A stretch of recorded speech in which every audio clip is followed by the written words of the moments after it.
Alam niyo ba ang kasaysayan ng ating wikang Pilipino? Kung hindi, ay sasamahan kitang tuklasin ang kasaysayan ng ating wika. Magsimula tayo bago pa dumating ang mga Espanyol. Sa panahon ng mga katutubo, ang mga katutubo ng Pilipinas ay gumagamit ng iba't ibang wika, kabilang ang Tagalog, Cebuano, Ilocano, Hiligaynon, at iba pa. Ang baybayin naman ay isa sa mga sinaunang sistema ng pagsusulat. Sumunod naman ang panahon ng mga Espanyol. Pagdating ng mga Espanyol noong 1565, kasabay ng kolonisasyon, ipinakilala ng mga Espanyol ang wikang Kastila bilang wika ng gobyerno at edukasyon. Gayunpaman, hindi naging laganap ang paggamit ng wikang Kastila sa buong kapuluan. Sa panahon ng propaganda, 1872 to 1896, ang mga kilalang Pilipinong manunulat tulad ni Jose Rizal, Marcelo H. de Pilar ay gumamit ng wikang Kastila at Tagalog sa kanilang sulatin upang pukawin ang damdamin ng makabayan. Panahon ng mga Amerikano. Noong 1898, sa pagkatalo ng Espanya sa digmaang Espanyol at Amerikano, naging kolonyal na kapangyarihan ng Pilipinas ang Estados Unidos. Ang Ingles ang naging opisyal na wika ng edukasyon at pamahalaan.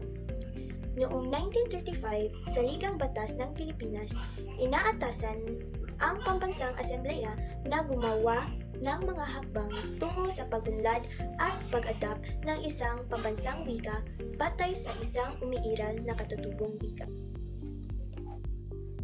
Pagsilang ng wikang pambansa. Noong Disyembre 30, 1937, idiniklara ni Pangulong Manuel L. Quezon ang Tagalog bilang batayan ng wikang pambansa, batay sa rekomendasyon ng Surian ng Wikang Pambansa. 1946, pagpapalaya at pagkikilala sa wikang pambansa, kasabay ng pagkilala sa kasarilan ng Pilipinas. Ang Pilipino at Ingles ang naging opisyal na wika. Noong 1959, pagpapalit ng pangalan ng wikang pambansa. Inilabas ng kalihim ng edukasyon na si Jose Romero ang kautusan na tawaging Pilipino ang wikang pambansa bilang bahagi ng pagpapalawak upang hindi limitahin sa Tagalog. Pagbabago ng pambansang wika. Sa Ligang Batas 1973, naitadhana na ang Filipino ang maging bagong wikang pambansa, isang ebolusyon ng Pilipino na buuin mula sa iba't ibang wika sa Pilipinas. Pilipino bilang opisyal na wika.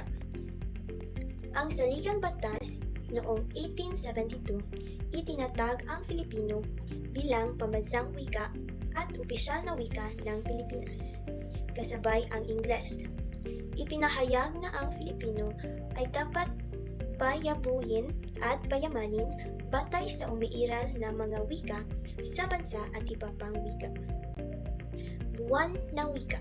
Noong 1997, ipinahayag ni Pangulong Fidel V. Ramos na ang Agosto magiging buwan ng wika bilang pagkikilala sa kahalagahan ng wikang Pilipino sa pagbubuklod ng bansa.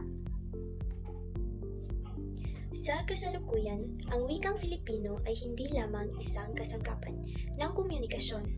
Ito'y simbolo ng ating karinlan, ating pagkakakilanlan, at ating pagmamahal sa bayan. Sa bawat salita, sa bawat pangungusap, ipinapakita natin ang ating kasaysayan at ang ating kinabukasan. At dyan nagtatapos ang paglalakbay natin sa kasaysayan ng wikang Pilipino. Sana marami kayong mahalagang natutunan sa video ito. Maraming salamat.